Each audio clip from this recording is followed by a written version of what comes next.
Hello everybody, I'm back again with another review. This time it's the 30th anniversary of Transformers Monopoly game that they released, or edition I should say. Now I'm not gonna delve into Monopoly. I mean, most people have played Monopoly, and those who haven't probably will at some point in their life. They'll get dragged into it. It's your standard board game. It causes a lot of arguments during Christmas time. But I wanted to talk through, sort of show you the Transformers edition. As you can see, heavily based in G1. It's got some lovely artwork that was actually included in the G1 figures. We've got Ratchet, Bumblebee, Optimus Prime, Megatron, Starscream, Soundwave, nice little Laserbeak, and Ravage down there. And I just love the artwork on this. It really brings back that sting of nostalgia, as well as having, obviously, Monopoly stamped dead center. But that's enough about the artwork. What do we get? Obviously, we get the standard things that you get in Monopoly. We'll take a look at the board first. As you can see, it's a standard Monopoly board, except instead of having place names, we have Transformers, both Autobots and Decepticons. The board layout is nice. You've got G1 pictures of every single Transformer, and of course, the values of the Transformers. I disagree with some of them, but that's just me. You might completely agree, but as you can see, the artwork is beautiful. I really like the greys. It looks very beaten down and worn. Obviously not the board itself, but the actual artwork design. You can see you've got fading and like scuff marks around the areas. You also get the instruction booklet on how to play. It's really, really short, to the point. Tells you exactly how to play. Also, there's a speed version of playing as well. That explains how to play the fast version on the back too. But that's a standard fare. The only difference is you've got a little bit of Transformers imagery in there, so it's not much. It's not much different. Again, you've got the cards. The cards are really high quality. Here's the Cybertron and Earth guards. Nice little pictures on there. I like the font as well. It's very sci-fi, very Transformers-y. But yeah, they're incredibly high quality. They'll last quite a few playthroughs without taking any damage, I feel. But then there's so many different versions of Monopoly, spoiled for choice, aren't you, considering it's all the same game. Again, sadly there's no pictures of the actual Transformers themselves on the, I guess the robot cards, as opposed to property cards. Title deeds, there you go, title deeds, they're still calling them title deeds. Just got the name and the colour, as with standard Monopoly. On the back, when you go mortgaged, it's all sort of grimy and sort of beaten down. It looks a bit metallic as well, which I like. I appreciate that. I appreciate that. It looks quite aesthetically pleasing. And instead of community chest and chance, you've got Autobot. That's Decepticon. You've got Autobots and Decepticons. I don't know which is which. But of course, again, if you've played Monopoly, you'll know that these cards can help you, or in this case, speeding fine, hurt you. Ah!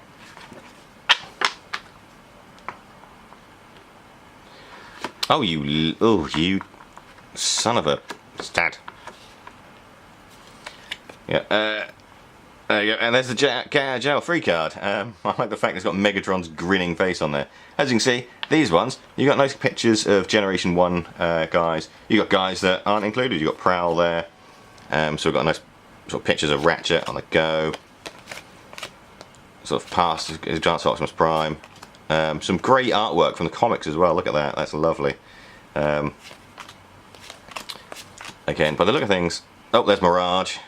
Love Mirage. Can't wait for them to get around to doing a Transformers masterpiece of Mirage. Shockwave. Again, nice artwork from the comics. I don't know how blurry this is. This is going blurry. Nice artwork from the comics. And then there's, look at that picture of all in that old boxes. Oh, it brings back so many memories. Again, lovely artwork on these. They're really nice. Same quality cards as the property cards, or the title deed cards, as I say, or the robot cards. The cards, again, the Chance or the Decepticons, basically. Nice artwork. Again, pretty much the same artwork as what's on the board. or sort of what we've already seen. That was one of the... who's that? I can't remember his name. I'm not going to sit here and struggle. I never remember any of the names of the of Devastator's thing, of the Constructicons. I'm terrible at it. There's Rumble or Frenzy, depending on which side of the line you draw there. He's a Frenzy guy. It's Hoist, some Energon, and you have to rebuild a hospital there, so that's not good. But yeah, really high quality cards, nice and shiny, got a nice sheen, and let's have a look at the most important part of the actual game, the cash. So again, high quality, quite thick paper. As with every Monopoly, this will curl up and get damaged really easy if you're not careful. I think I just heard the postman. That is the postman. So anyway, on the lowest on the $1 bill, you've got Ravage, which I think is quite cool. Nice picture, nice design, and nice striking white. For the 5s, we've got a nice picture of Bumblebee. It's hard to tell because Bumblebee and Cliffjumper both had similar looks. It's just you can tell by the face, only just. On the 10, we've got the mighty Soundwave, possibly the best Decepticon. Not possibly, is the best Decepticon. Is the coolest. I mean, you can't beat transforming into a cassette player. We obviously can, because that's pretty lame, but he's just absolutely amazing. Then we got on the 20, we've got Starscream.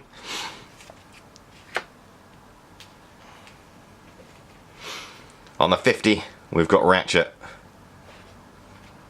A nice purple as well. I really like that purple. That's a nice sort of deep purple. On the 100s, we've got the mighty Megatron. I've never liked that design of Megatron, the original design. I think it's because of the placement of his trigger. It's a bit sort of awkward and juts out quite thingy, and a little bit rude. But you know, that's not a reason why. The rude part makes me laugh. I think it's just aesthetically, I think it looks a bit stupid. And of course, on the 500, we've got Optimus Prime. Nearly called him Megatron. We've got the amazing Optimus Prime. You've also got the hotels and houses that you get with Monopoly. Instead of being green and red, you've got the hotels are a nice sort of silvery grey, and the houses are a nice metallic blue. I think it goes well nicely. That's good English. It goes along well with the rest of the aesthetic of the board. You also get a really cool bag to put them in as well, which is pretty nifty. I like that bag. That's a really well made bag. You got your standard dice, obviously, and then you've got your speed dice, which obviously speeds up the game. And I'm not entirely sure how. I've never actually played the speed version of Monopoly, mostly because I'm perfectly fine with playing it at a normal. And finally, we've got the 6 playing pieces, which is, let's face it, what everyone wants to. So first up, we've got Ravage. Nice little sculpt. You can easily tell it's Ravage. Or easily tell if you're a Transformers fan. If you're not a Transformers fan, that's just a robot dog. I like the fact that their bases also indicate which who they're sided with as well. So Ravage is standing on the Decepticon symbol there. It's a really nice little sculpt, really nice little playing piece. Obviously not massively detailed. They've gone for as much detail as they can, but you can see certain rivets and certain things that are sort of embedded in a Ravage's actual overall design. Like you can see his little butt rockets there, and you can see the big round circles where his arm pins were. Next up, we've got Jazz, who is nowhere on the board, but they were nice enough to give him a playing piece. I like it, apart from the sort of pose. The pose is a little bit dumpy. It's the way he's just got his arm out, you know. But then they couldn't do too much with him because of the size. But yeah, it's a nice playing piece. If you're a big fan of Jazz, you're obviously going to be stoked because you get to play him in Monopoly. I never actually had a Jazz figure. I never had the original Jazz figure when I was younger. I'm hoping and wishing they will eventually release a masterpiece of him. because I missed him for the, I believe it was Power of the Primes. He went very quickly out of my price range. Next up, we've got Starscream. I assume it's Starscream. It could actually be Skywarp. It could be Thundercracker. It's most likely going to be Starscream because he's the one that most people know. If they don't know much or know very little about, again, standing on the Decepticon symbol, much like Jazz is standing on his Autobot symbol and Ravage is standing on the Decepticon symbol as well. A little bit of a similar pose to Jazz, sort of one arm up like he's firing, except he's got this sort of weird lean going on. I don't know if that was intentional, or if that's just my one. Either way, it looks a bit odd, but again, they're well made. They're nice and. But again, they're well made, and for the size of them, they're incredibly highly detailed. Let's see, they're no bigger than a penny, really. So the detailing on them is very well done, considering. Next, we have the mighty Grimlock. Who doesn't like Grimlock? I mean, I certainly love Grimlock. He's one of my favourites. Grimlock here in his Tyrannosaurus Rex alternate mode. I really like him. He looks a little bit sort of. I really like him. They've again phenomenal work on the detail. And this he's got his mouth open, so he looks like he's roaring. He's ready for battle. Then we've got Megatron, or the mighty Megatron, as I keep referring to him for some reason. Again, far more dynamic pose than the others. He looks like he's firing his fusion cannon. Not too spindly. I think he could be a little bit chunkier to reflect sort of Megatron's power. He does look a little bit thin, but sort of great, highly detailed work. Whoever sculpted these did a phenomenal job. So again, as much detail in as they can. I mean, you can even see the Decepticon badge, where the Decepticon badge would be, on his chest, which I think is great. And finally, we've got Optimus Prime, who is, again, in not much of a dynamic pose. He kind of looks like he's just walking along. I feel like this is a reference to something, though. Sort of the pose. I feel like I've seen that pose before on maybe on one of the earlier comics, or one of the original sort of comic covers. So that's what that, it feels familiar, oddly enough, even though it is a bit of a boring pose to have him in. But again, the detailing on him is phenomenal. You can make out his so all the detailing on his chest. You can sort of even see kind of his mouthplate as well. They've done a stellar job, and such a great job at providing all these all the tokens as well as they have. Yeah, if you are a fan of Monopoly, and you're sort of you need to buy another set, or because yours is thingy, and you're also a fan of Transformers, consider buying this one. Pretty certain you can still pick it up fairly easily. It's a really nice set. It's really cool, and really brings back those 80s nostalgic feels which everyone loves these days.